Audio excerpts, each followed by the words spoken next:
Olá, bem-vindos à Igreja no Mundo, o programa da Fundação AIS, ajuda à Igreja que sofre aqui na sua televisão. Eu sou o Paulo Baito e é um privilégio sempre saber que posso contar consigo aí desse lado ao longo dos próximos 50 minutos. Les gens attendent dehors, ce qui n'est pas du tout digne. Tous les jours, à chaque minute, les gens vraiment tapent aux portes. Vraiment, ils ont besoin de médicaments, vraiment, de quoi que ce soit. Esta mulher, esta irmã, vive e trabalha num dos bairros mais pobres de Beirute, a capital do Líbano.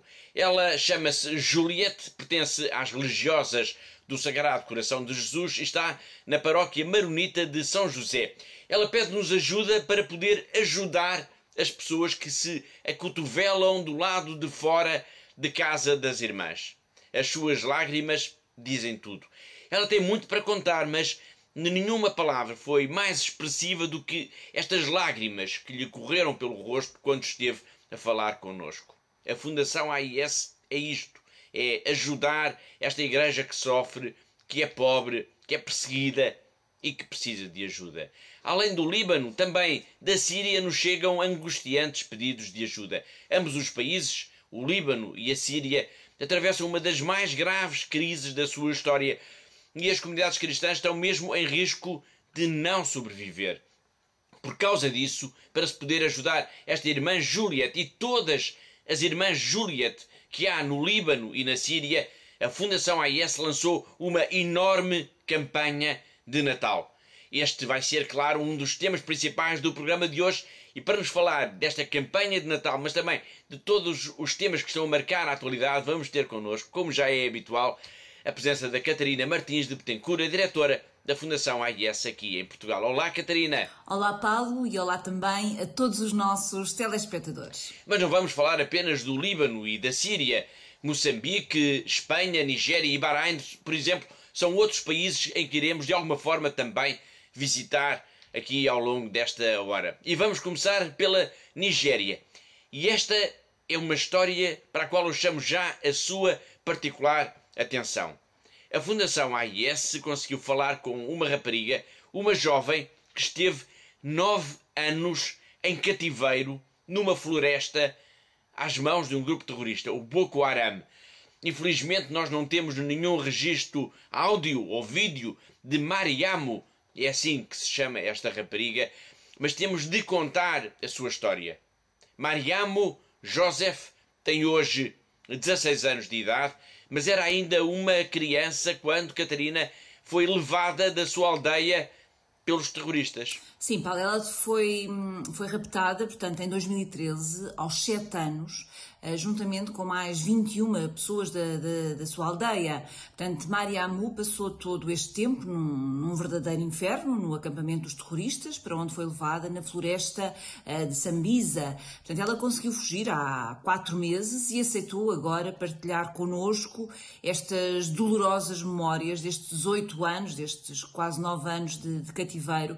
Portanto, ela decidiu então partilhar agora com a Fundação AIS essas suas memórias, essa sua vida ao longo deste período de cativeiro. Memórias que nos obrigam a recordar todos os outros prisioneiros, todas as outras raparigas e mulheres e homens vítimas também deste grupo terrorista. É o caso, por exemplo, de Lea Sharibu, uma rapariga cristã raptada em 2018 quando tinha 14 anos de idade. Sim, exatamente, Paulo. A história de Mariamo é terrível e dá-nos também ao mesmo tempo um olhar muito próximo sobre a situação, portanto, o tormento que estarão a passar tantas raparigas, tantas mulheres e homens que foram também apanhados nestas malhas deste grupo terrorista. Na conversa que ela teve com Patience e Bill, da Fundação AIS, Mariamo descreve como foi a sua vida em cativeiro até ter conseguido fugir. O que é que mais a impressionou, Catarina, no seu relato? Bom, Paulo, tudo me impressionou, posso dizer desta forma. Portanto, é difícil, é quase impossível ficarmos indiferentes a esta história. Portanto, Mariamo Joseph foi raptada, foi violentada, passou 9 anos em cativeiro. até que conseguiu fugir. Portanto, ela está agora, neste momento, a tentar recuperar do trauma, porque passou, das experiências dramáticas que foi forçada a testemunhar, por exemplo, como o assassinato brutal do seu irmão, que foi decapitado à sua frente. Portanto, para mim, Paulo, é difícil, mas tentando responder também diretamente à sua pergunta, talvez tenha sido exatamente este o momento mais doloroso que Maria Abu partilhou e que viveu e que nos relatou também. Além desse episódio, esta jovem, que tem agora 16 anos de idade, conta também que quando a raptaram, quando a levaram para o acampamento, os terroristas separaram as pessoas, cristãos para um lado e muçulmanos para o outro. E o que é que fizeram aos cristãos? Bem, ela descreve isso em pormenor, Paulo. Maria Abu diz que os terroristas do Boko Haram atacaram a sua aldeia em fevereiro de 2013 e mataram muitos dos seus habitantes, mas também fizeram muitos outros reféns. Portanto, exatamente 22. E Maria Abu é uma destas reféns. E depois obrigaram-nos a andar durante vários dias pela densa floresta e quando chegaram ao acampamento colocaram os cristãos em jaulas como animais, segundo a Maria Abu, as palavras de Maria Abu. Em jaulas como animais. Depois tentaram converter as jovens cristãs ao Islão. Por exemplo, mudaram o nome de Maria Abu para Aisha, que é um nome muçulmano, e avisaram-na, assim como a todas as outras raparigas, que não poderiam rezar mais como cristãs ou então seriam mortas. Entretanto, ela conseguiu fugir juntamente com algumas das pessoas que estavam também no acampamento. Foi no dia 8 de julho de 2022. Há 4 meses, portanto. Ela fugiu, andou pela floresta e conseguiu chegar à cidade de Maiduguri, onde está a viver agora. Ela está num centro para pessoas que passaram por experiências de stress pós-traumático. Um centro, Catarina, construído com o apoio da Fundação AIS. Exatamente. Portanto, hoje Maria Abu Joseph está em tratamento no Centro Traumático da Diocese de Maiduguri, que foi construído, como o Paulo acabou de dizer, com o apoio da Fundação AIS e que se destina exatamente a ajudar estas pessoas que passaram por este stress e, portanto, ajudá-las nesse stress, a lidarem com este stress pós-traumático. É um processo muito lento, é muito demorado, em que ela vai ter que enfrentar todos os traumas que viveu durante estes 9 anos de sofrimento. Foram 9 anos em que ela foi constantemente agredida, foi constantemente violentada, foi humilhada. E agora, quais são os planos, se é que se pode ainda falar disso, de futuro para esta jovem cristã? Sim, acho que ainda é muito cedo para se falar disso, Paulo, mas Maria Abu confessou na conversa que teve com a Fundação AIS que gostaria muito de continuar a estudar, gostaria de aprender inglês e, se possível, gostaria de estudar Direito para defender os indefesos, mas tudo isto, Paulo, é ainda muito vago, é ainda muito cedo. Há pouco eu disse que a história de Mariamo, que estivemos a contar, faz recordar a de Lea Sharibu, uma jovem cristã em cativeiro, também do Boko Haram, desde o dia 19 de fevereiro de 2018. Ao contrário de Mariamo, Lea Sharibu ainda não conseguiu fugir. Sim, Paulo, infelizmente ainda não conseguiu fugir, portanto ela foi também raptada há 4 anos e 9 meses, juntamente com cerca de 100 de colegas suas da escola de Dapchi. Portanto, a sua história é também uma história extraordinária e também emblemática ao mesmo tempo, Paulo. Sim, porque todos os dias, porque poucos dias, aliás, após o ataque, todas as outras raparigas foram libertadas, menos ela.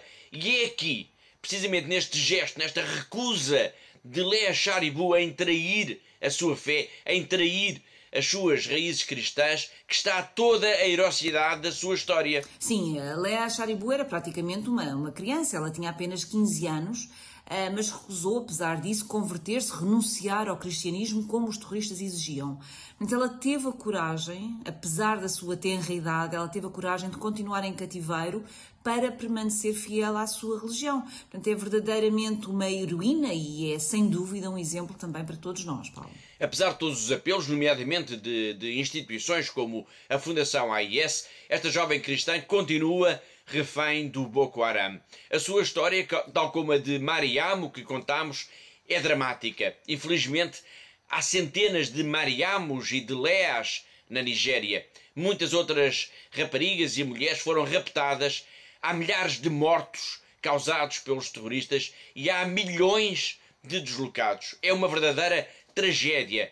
Para muitos destes nigerianos que vivem agora, por exemplo, em campos de deslocados, o dia-a-dia é muito difícil, como nos vai contar já de seguida a nossa colega Kinga Schistad, que é uma das responsáveis pelos projetos em África da Fundação AIS. The terror of Boko Haram in northern Nigeria, I think you have all heard of. It has ravaged the country for over 15 years. The victims are religious clerics, police officers, politicians, innocent people, both Christians and Muslims. More than 2 million people are displaced, over 35,000 have lost their lives. Maiduguri, which was formerly called the City of Peace, became the cradle of destruction and trauma. Many Nigerians can still not return to their villages, either because their houses were destroyed or because it is still too dangerous. The Pulka community, for instance, has 4 camps for internally displaced people. One of them has 14,000 Catholics. For Christmas, we promise to have the catechists who bring the message of light and hope. The children, so that they can return to school. The priest, who needs a place to stay among the displaced. And dig a borehole to provide access to clean water. We have already promised to help them. Can we count on your contribution?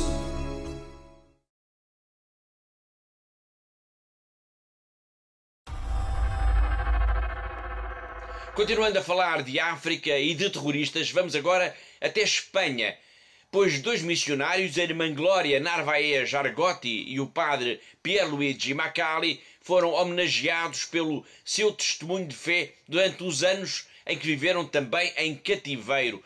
Tal como Mariamo, de que falámos mesmo agora, também eles foram raptados e também viveram uma experiência muito dura. E agora, Catarina, ambos foram homenageados na primeira edição do Prémio Beata Pauline Jaricot, instituído em Espanha, pelas Pontifícias Obras Missionárias. É verdade, Paulo. Portanto, a atribuição deste prémio visa reconhecer o trabalho e o testemunho de fé destes 2 missionários nos momentos difíceis que tiveram que passar após terem sido sequestrados por grupos terroristas que atuam no continente africano e que olham para a Igreja Católica como um alvo a abater. Eles foram raptados no Níger e no Mali. Sim, Pierluigi Macali é um missionário italiano. Ele foi raptado na Diocese de Niamey, no Níger, a 17 de fevereiro de 2018 e foi libertado ao fim de cerca de mais ou menos 2 anos de cativeiro, a 8 de outubro de 2020, portanto, no Mali. Uma história também semelhante foi a que foi vivida pela irmã Glória Narvaez Argotti. Portanto, esta é uma religiosa colombiana e que estava em Carangaço, no Mali, na missão das franciscanas da Maria Imaculada, onde ela vivia com as outras irmãs da congregação, e a 7 de fevereiro de 2017 um grupo terrorista, um grupo de homens armados, invadiu a sua casa e acabou por levá-la como refém, e foram quase 5 anos de cativeiro, 5 anos de sofrimento, de angústia, que só terminaram no ano passado, a 9 de outubro. E agora ambos foram homenageados em Espanha. A atribuição deste prémio é um bom pretexto para recuperarmos agora também algumas entrevistas que tanto o padre Pierluigi Macali como a irmã Glória têm dado desde que foram libertados.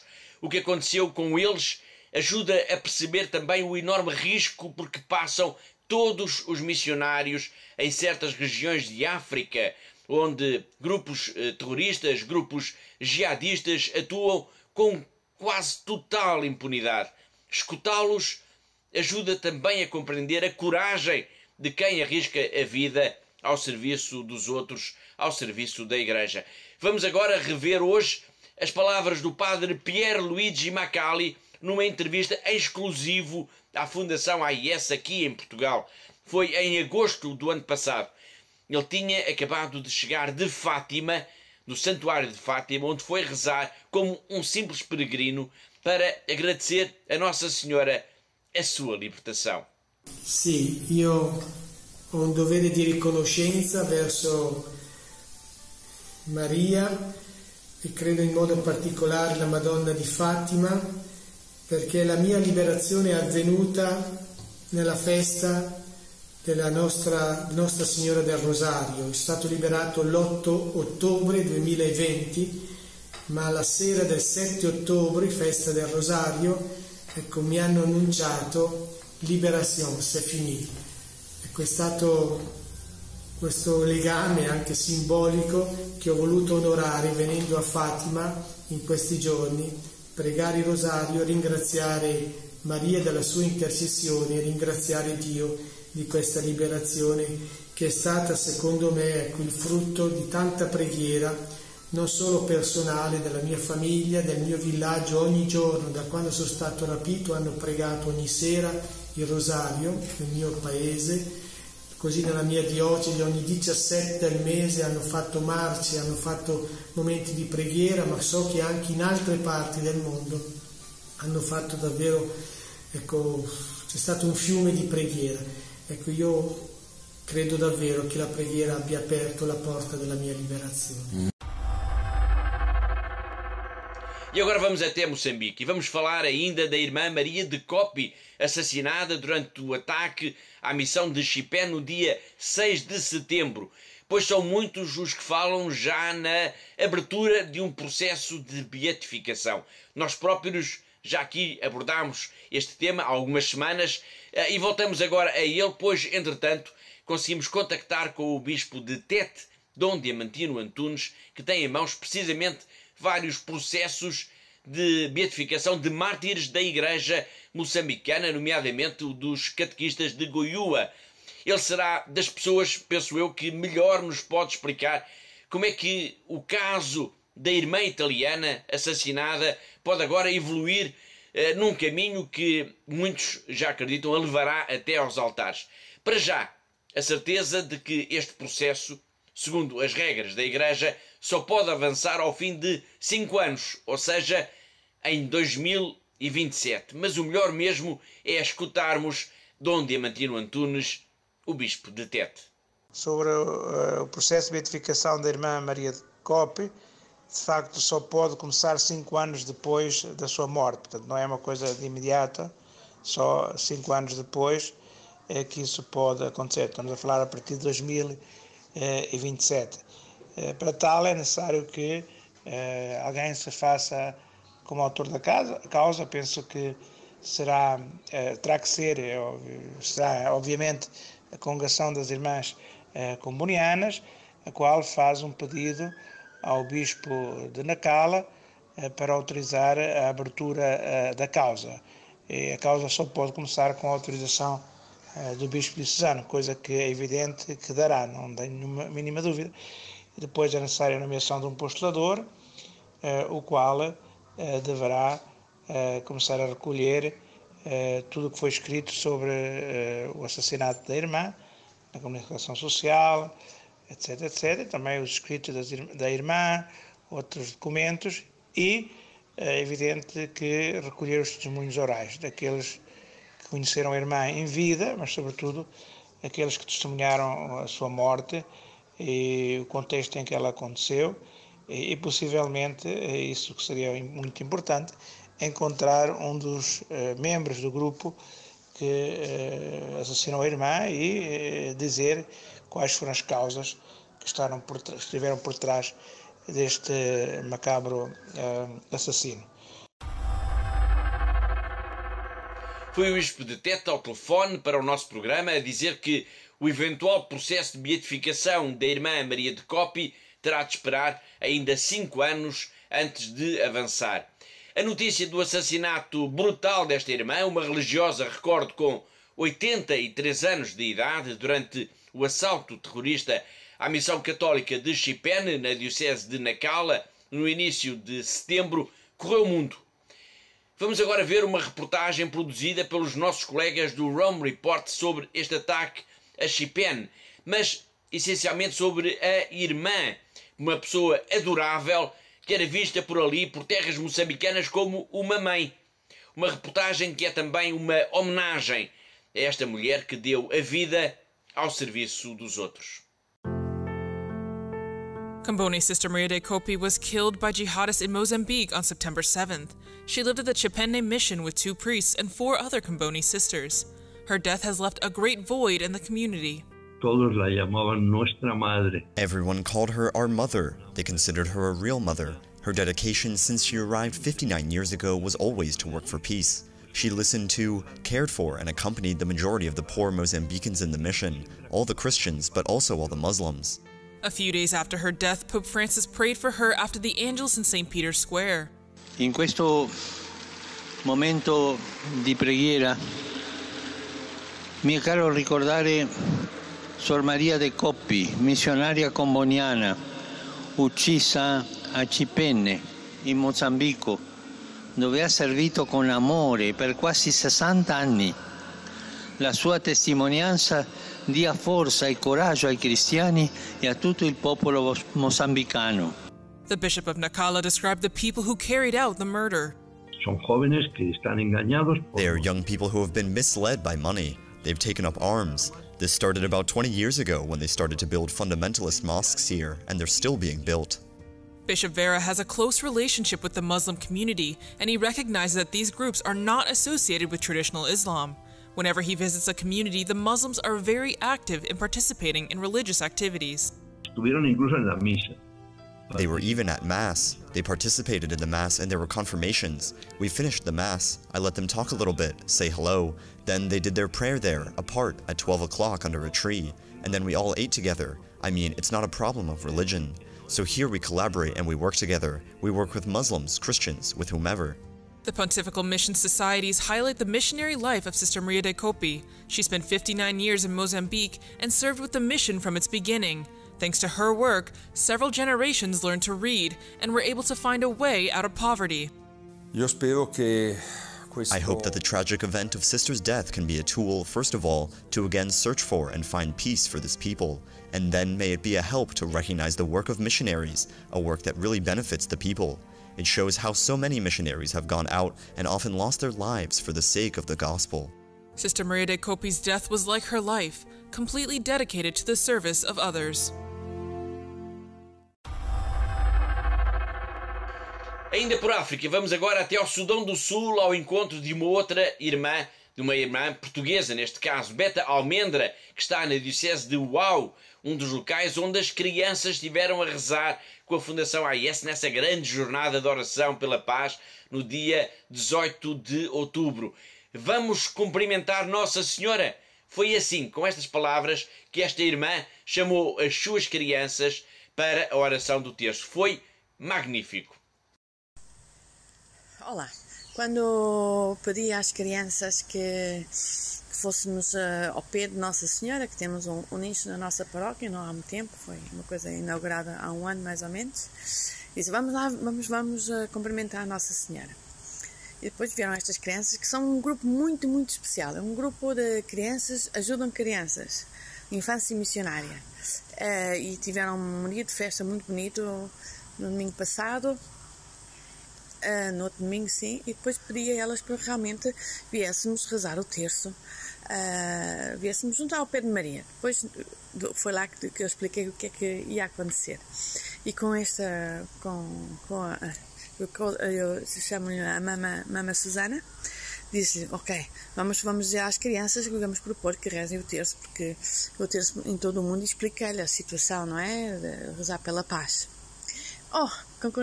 Ela concordou perfeitamente e chamou mais outro jovem. E depois ali ao pé de Maria, explicamos um bocadinho novamente quem era Maria, Nossa Senhora, e depois sabe que Nossa Senhora também foi pedindo a todas as crianças que rezemos pela paz. Querem rezar pela paz? E eles disseram, sim, queremos rezar pela paz. E então vamos rezar o terço.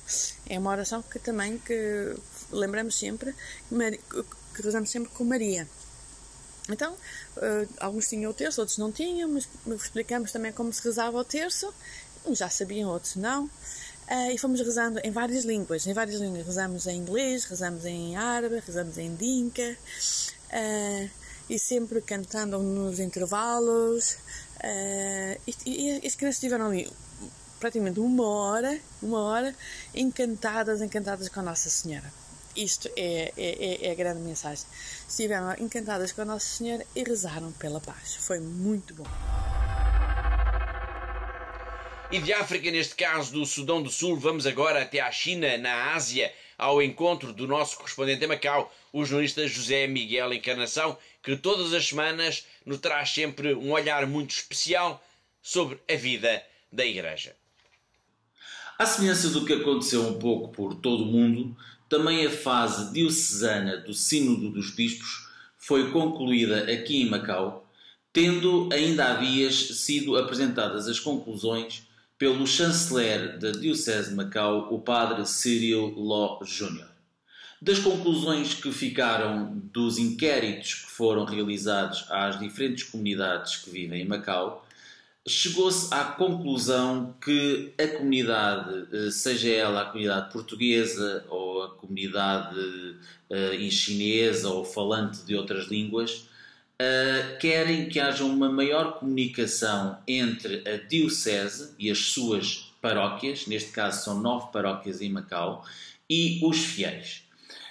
Acima de tudo, os fiéis entrevistados queixaram-se ou lamentaram que por vezes seja difícil encontrar informações sobre a atividade das paróquias e também da diocese, ou seja, das atividades emanadas do paço episcopal, pedindo que assim fossem tomadas medidas para esse efeito. Curiosamente, já esta semana foi apresentada pela paróquia da Sé Catedral, cujo pároco é o bispo, um boletim informativo e também 2 canais, um no YouTube e um canal que ao fim e ao cabo é uma página no Facebook, todos eles dedicados à paróquia da Sé Catedral.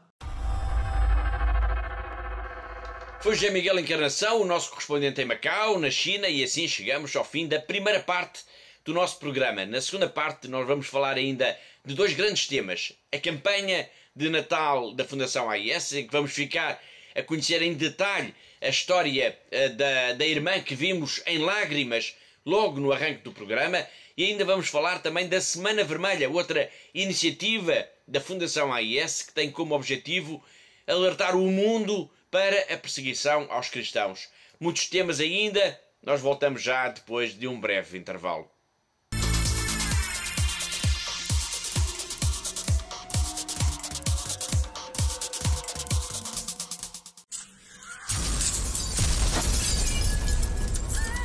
Перше, що були чути вибухи, почали до нас їхати перші біженці. Більшість матері з дітьми. Після початку війни сиділи вдома, спали в ванні, коли стало небезпечно, ми виїхали з дітками сюди. Перших днів війни якось світ змінився в Україні, і ми всі змінилися. В житті, яке змінилося, мусила працювати також і церква. Ми мусили закликати також і нашу католицьку школу, і семінарії. Всі місця ми постаралися також прийняти біженців. Хтось загубив своїх рідних, хтось був зґвалтований. Ми мали йому їх якось підтримати, зрозуміти і дати то відчуття, що ми разом. Дуже вдячна Богу, що ми попали сюди, і що зараз ми в безпеці, і о нас заботяться. Дуже вдячна.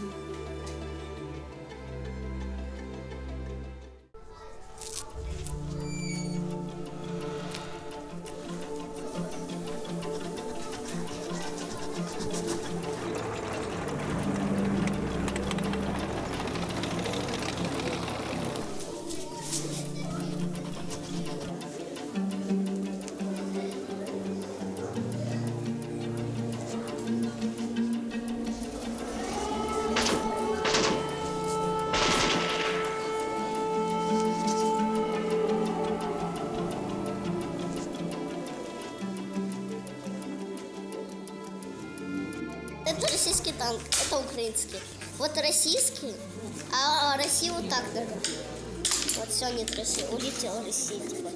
Пыль полная стала. А я буду рисовать растения.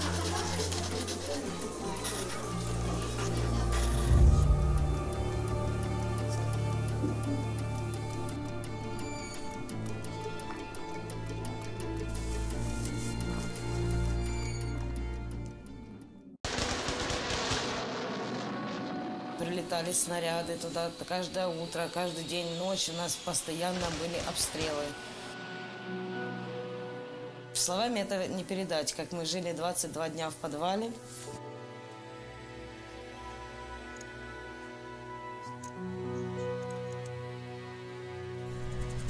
Спали на полу, ели то, что приходилось найти нам в магазине. Нам был этот шаг перешагнуть, просто выйти с этого бомбоубежища. Я не знаю, насколько, но мне надо было спасать своих детей, свою семью. Я взяла иконы, взяла детей, мы всех собрали и начали в ту машину залазить. Нам 9 человек было. Это было настолько страх, чтобы мы этот момент, хотя бы там километра 3-4 мы проехали, чтобы нас не убило. Мы в Запорожье на Львовском поезде, мы добрались вот сюда, да. Волонтеры нас встретили, привезли в дом паломников. Это, очень спасибо им большое директорам и вообще этой церкви, что нас приютили, нас здесь кормят, нам здесь спокойно, мы не слышим этих взрывов. Вся наша семья уцелела, слава Богу. Самое главное, это вот мы все живы.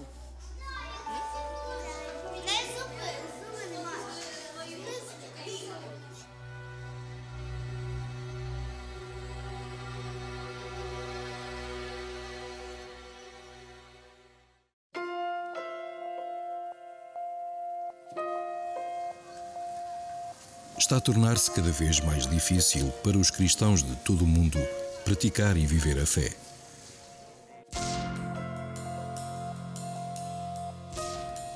Em muitos lugares, os nossos irmãos e irmãs sofrem pelo seu amor a Cristo.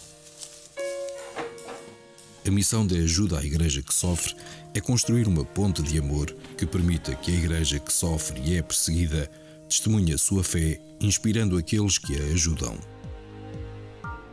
Tudo começou no Natal de 1947, quando um padre holandês de 34 anos, o padre Werenfried van Straten, tocado pela pobreza material e espiritual de 14 milhões de alemães deslocados depois da guerra, pediu aos católicos da Bélgica e da Holanda que ajudassem. O apelo deste mendigo de Deus deu origem a uma torrente de generosidade, provando que a reconciliação entre antigos inimigos era possível. Mais tarde, o sucesso deste apelo permitiu que ele se voltasse para as necessidades dos cristãos que sofriam dura perseguição por trás da cortina de ferro. Hoje, a Ajuda à Igreja que Sofre, ou AIS, é uma fundação pontifícia com alcance internacional em expansão. 23 secretariados nacionais em todo o mundo, apoiando mais de 5.000 projetos anualmente em mais de 145 países. Através destes projetos, a AIS apoia a Igreja no seu serviço de oração e de ação a centenas de milhões de pessoas, dando não somente uma resposta atempada às necessidades urgentes, mas também um sinal de solidariedade aos nossos irmãos e irmãs em Cristo. Hoje em dia é necessária muita desta ajuda no Médio Oriente, onde a presença cristã enfrenta uma ameaça existencial. A perseguição iniciada por grupos fundamentalistas provocou um êxodo sem precedentes.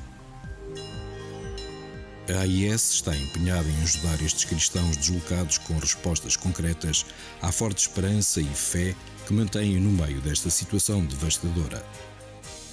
Lá e por todo o mundo, a AIS apoia a construção e a reconstrução de igrejas, casas de Deus merecedoras da vida sacramental, e onde as comunidades católicas se reúnem para prestar culto, rezar e serem fortalecidas na fé. Ao realizar este trabalho, é parte essencial da missão da AIS informar acerca deste sofrimento oculto dos católicos no mundo.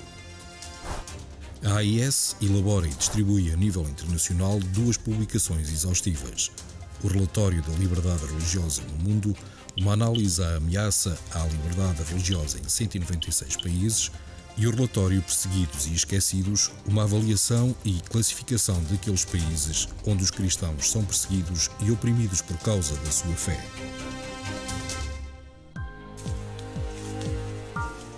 Perante este mundo, carregado de tantos sofrimentos, uma das necessidades mais importantes é a oração. A AIS apoia as religiosas de vida contemplativa, permitindo que, com a sua humanidade, libertem uma poderosa fonte de amor de Deus. São as religiosas de vida ativa que cuidam daqueles que carecem de ajuda espiritual ou material, principalmente nas regiões isoladas. A AIS apoia anualmente mais de 12.000 religiosas, ajudando-as a viver a sua vocação. A AIS também contribui para aqueles sacerdotes que mantêm viva a fé nas suas comunidades, mas que, contudo, vivem na pobreza.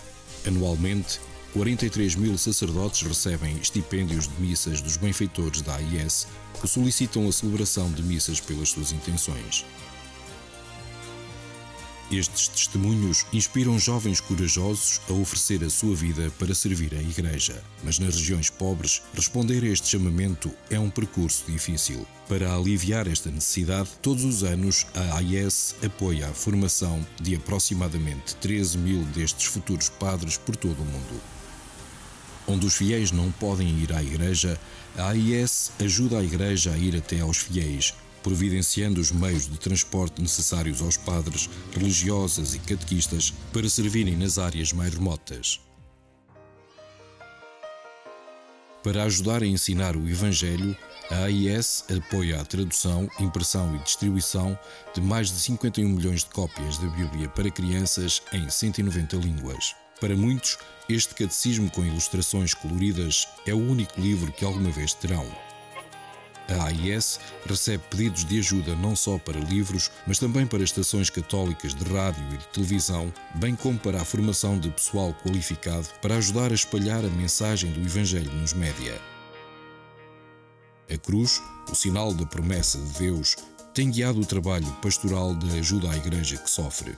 A viga vertical une-nos ao amor de Deus e a viga horizontal estende este amor aos nossos irmãos e irmãs. É a cruz que também tem inspirado os benfeitores da AIS a ajudar aqueles que não conseguem levar as suas cruzes sozinhos. Eles estão a ser testados na fé. Nós estamos a ser testados no amor.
Olá de novo, está a ver Igreja no Mundo, o programa da Fundação AIS aqui na TV Canção Nova. Eu sou o Paulo Bairro, comigo está a Catarina Martins de Betancourt, que é a diretora da Fundação AIS em Portugal. O Papa Francisco esteve agora, no início de novembro, no Bahrein. Foi uma visita histórica. Ele participou na sessão de encerramento do Fórum para o Diálogo, mas a viagem ficou marcada também pelo encontro, Catarina, com a vibrante comunidade cristã local. É verdade, Paulo. Foi de facto uma visita histórica. Nunca nenhum Papa tinha visitado o Bahrein, e foi também histórica também pelo acolhimento exatamente que recebeu não só das autoridades do país, mas também, muito em particular, e como acabou de dizer, pela vibrante comunidade cristã local. Uma comunidade que tem em comum o facto de ser essencialmente oriunda de muitos países do globo. Sim, é verdade. Portanto, os cristãos locais, na sua esmagadora maioria, são oriundos de países como, por exemplo, as Filipinas, ou da Índia, ou do Sri Lanka, por exemplo, e conhecem muitas vezes também o preço da exploração laboral. Portanto, a insegurança no mundo do trabalho é um dos problemas desta comunidade, que agora, de facto, viveu estes dias de festa com a presença do Santo Padre. Nós iremos em próximos programas falar um pouco mais desta visita, da sua importância, mas hoje vamos olhar para esta viagem do Santo Padre numa perspectiva diferente. O Papa esteve num país árabe, num país muçulmano. Foi a 7ª visita a um país do mundo muçulmano. Foi a 7ª visita marcada também pela defesa do diálogo interreligioso. Mas como é que um muçulmano português acompanhou esta visita de Francisco? Foi isso que perguntámos a Khalid Jamal, um dirigente da comunidade islâmica de Lisboa. Vamos agora conferir a sua resposta. No âmbito da viagem do Papa Francisco ao Bahrein, aliás, zona do globo que já havia visitado, como sabem, em 2019, começando com uma visita aos Emirados Árabes Unidos, eis o sentimento que me surge na qualidade de português que professa a religião islâmica.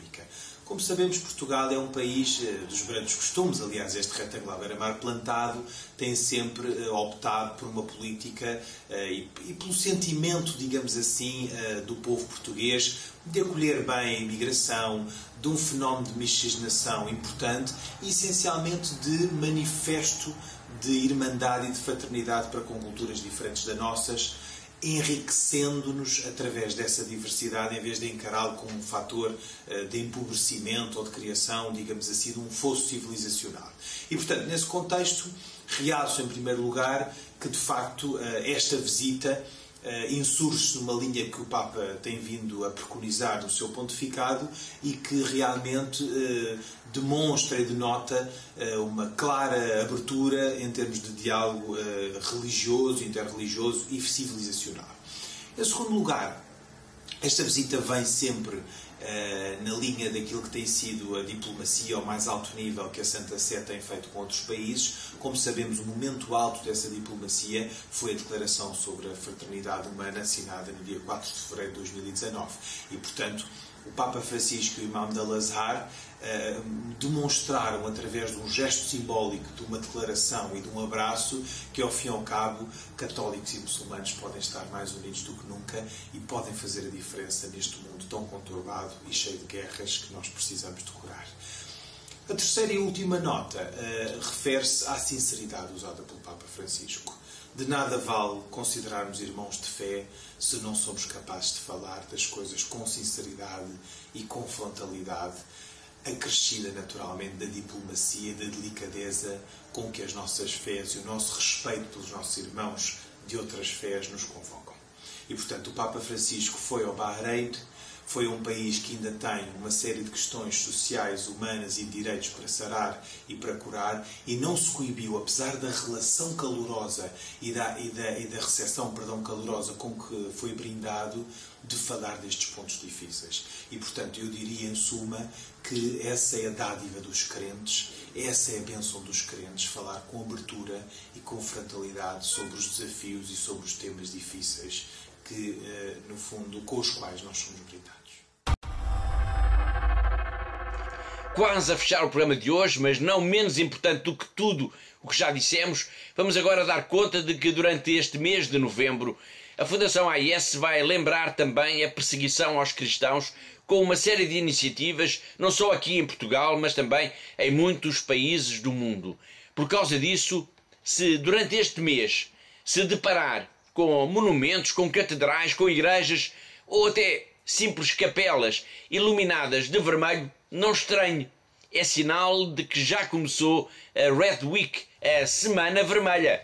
É isso mesmo, Paulo. Portanto, esta é uma iniciativa internacional da Fundação AIS em que se pretende, de facto, chamar a atenção das pessoas em todo o mundo para esta questão, que é tantas vezes ignorada, da perseguição aos cristãos. Portanto, o objetivo é mesmo este, Paulo, é combater a indiferença. Não é justo, não é possível que nos dias de hoje o mundo continue a ignorar os sucessivos ataques, a violência e a discriminação a que estão sujeitos milhões e milhões de cristãos em todo o mundo e que são, atualmente, a comunidade religiosa mais perseguida em todo o mundo. É para isso, é para estas pessoas que é preciso, de facto, chamar a atenção e mostrar esta realidade que acontece nos dias de hoje. Para isso, em Portugal e praticamente em todos os países onde a Fundação AIS tem secretariados, vão decorrer iniciativas que visam sensibilizar a opinião pública para esta questão, nomeadamente através do lançamento oficial do relatório Perseguidos e Esquecidos, um estudo produzido de 2 em 2 anos a nível internacional pela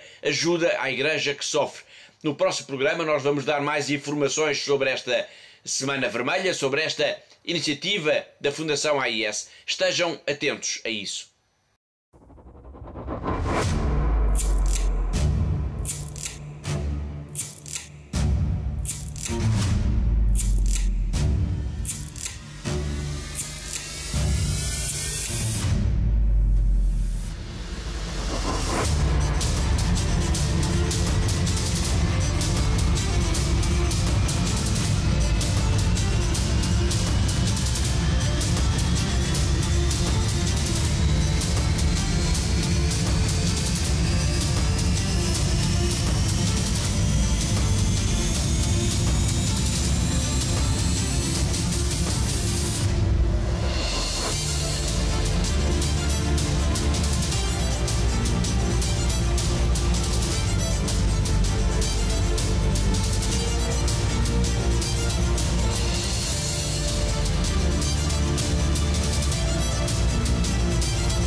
No início do programa nós vimos uma mulher, uma irmã, que vive e trabalha num dos bairros mais pobres de Beirute, a capital do Líbano. Ela chama-se Juliette, pertence às Irmãs do Sagrado Coração de Jesus e pede-nos ajuda para poder ajudar as pessoas que se acotovelam do lado de fora da sua casa, da casa das Irmãs. Ela tem muito para contar, mas de facto nenhuma palavra seria mais expressiva do que as lágrimas que lhe correram pelo rosto quando esteve a falar connosco. A história desta irmã, o apelo desta irmã, faz parte de uma grande campanha de Natal da Fundação AIS aqui em Portugal. A irmã está no Líbano, mas a campanha, Catarina, é não só de apoio aos cristãos deste país, o Líbano, mas também para os cristãos que vivem na Síria. Exatamente, Paulo. Portanto, a nossa campanha de Natal este ano destina-se então aos cristãos destes dois países, porque quer no Líbano, quer da Síria, chegam-nos constantemente angustiantes pedidos de ajuda, Paulo. Portanto, ambos os países estão a atravessar por uma das mais graves crises da sua história e estas comunidades cristãs estão neste momento mesmo em risco de não conseguirem sobreviver e de não conseguirem permanecer nos seus países, neste local que é o berço do cristianismo. E por isso não podíamos ficar de forma alguma indiferentes a esta tragédia e por isso decidimos agir e a campanha Natal é de facto a nossa resposta a estes pedidos de ajuda que nos chegam diariamente destes dois países. De facto, tanto o Líbano como a Síria, dois dos países berço do cristianismo, vivem tempos muito duros e desafiantes, mas estes dois países estão em crise, Catarina. Porquê? Bom, Paulo, no Líbano estamos a assistir à falência do próprio Estado, ao colapso económico e financeiro das empresas, das organizações, da própria sociedade, da família. Portanto, pela primeira vez, Paulo, desde a Primeira Guerra Mundial, há relatos de fome no Líbano. Portanto, a situação é de facto gravíssima. Muitos dos principais hospitais, por exemplo, neste momento já não conseguem manter as suas portas abertas, o que torna extremamente difícil a vida de muitos pacientes. Por exemplo, o salário da maioria das famílias não dá sequer para ter uma refeição, para pôr comida na mesa para os seus filhos. Portanto, é de facto uma situação dramática que estamos a assistir no Líbano. E o mesmo, de certa forma, está a acontecer na Síria. Sim, sem dúvida, Paulo. Portanto, tal como no Líbano, também na Síria, cerca de 90%, pelo menos 90% da população vive abaixo do limiar da pobreza.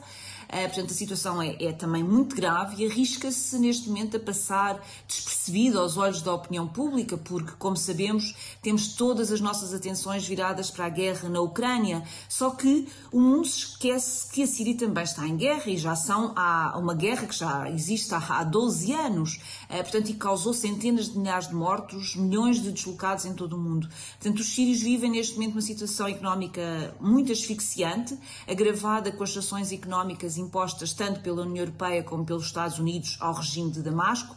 E só para que os nossos telespectadores tenham uma noção do que estamos a falar, Paulo, por exemplo, o custo de vida também na Síria aumentou cerca de 4 a 5 vezes. E é face a esta situação tão difícil que a Fundação AIS decidiu avançar com uma campanha de solidariedade neste Natal. Sim, e não podíamos ficar de braços cruzados, Paulo, perante tantas pessoas que estão a passar por tantas dificuldades, tantas famílias em desespero. Portanto, a Igreja é de facto, a Igreja é quem está no terreno a ajudar estas pessoas, mas ela precisa de nós para poder socorrer os outros, porque ela também está a passar exatamente pelas mesmas dificuldades que a população.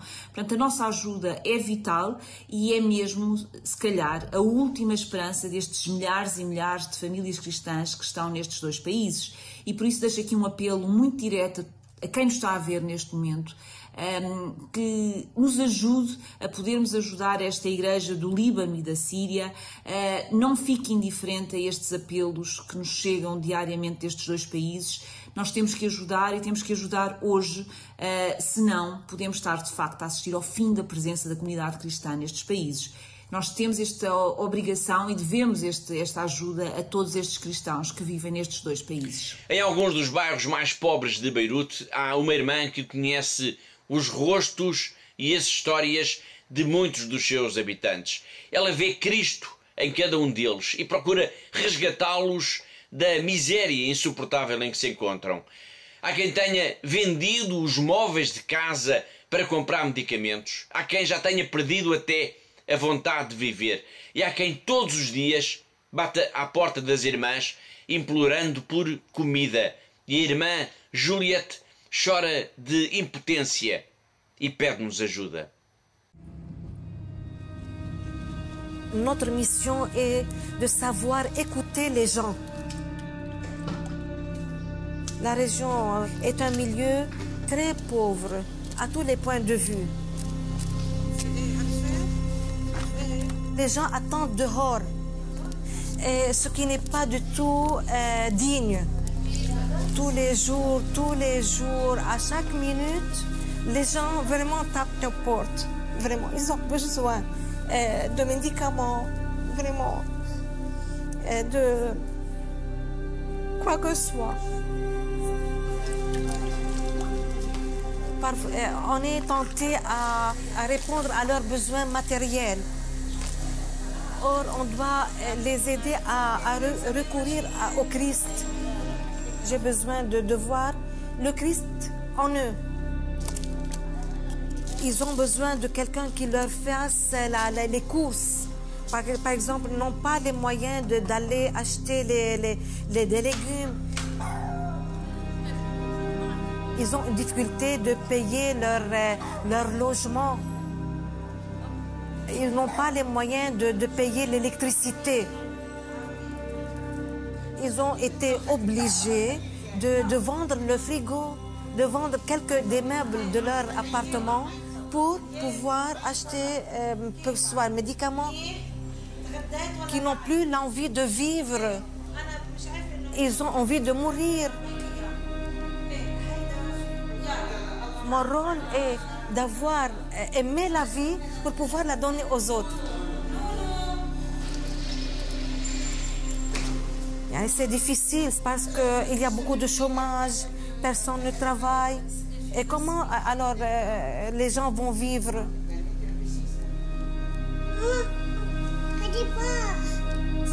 beaucoup de gens qui ne mangent plus la viande, qui ne mangent plus des fruits, qui ne mangent plus des produits laitiers, des enfants.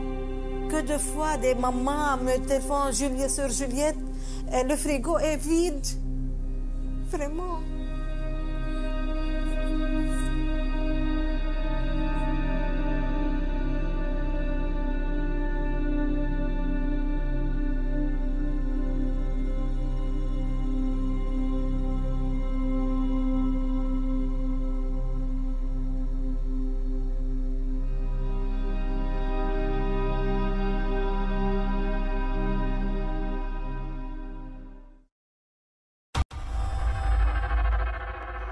E com esta história tão dramática e tão real, isto está a acontecer agora, neste momento, no Líbano.